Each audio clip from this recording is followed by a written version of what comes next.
இப்போ ஒரு heavenly song, heaven அப்படிங்கிறது நமக்கு தேவன் கொடுத்த ஒரு பெரிய ஸ்லாக்கியம், நம்மளுடைய நம்பிக்கை. அதுக்காக தான் காத்து இருக்கிறோம். உலகம் அழிந்து போகும் அப்படின்ற வார்த்தையை கேட்கும் போது எல்லாருக்கும் பயம்.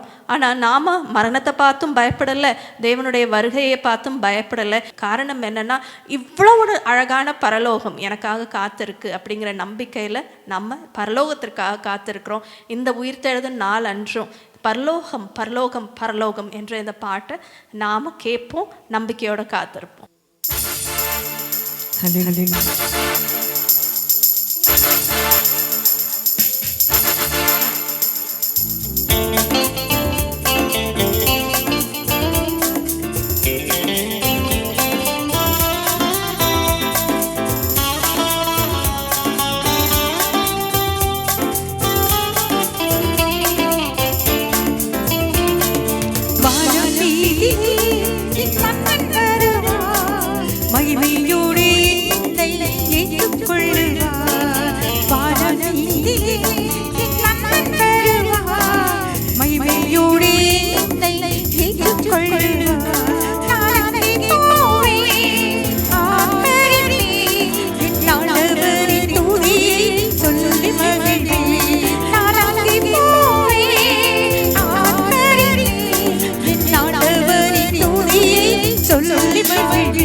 ஏற்றுக்கொள்வார். வானம் நீதியே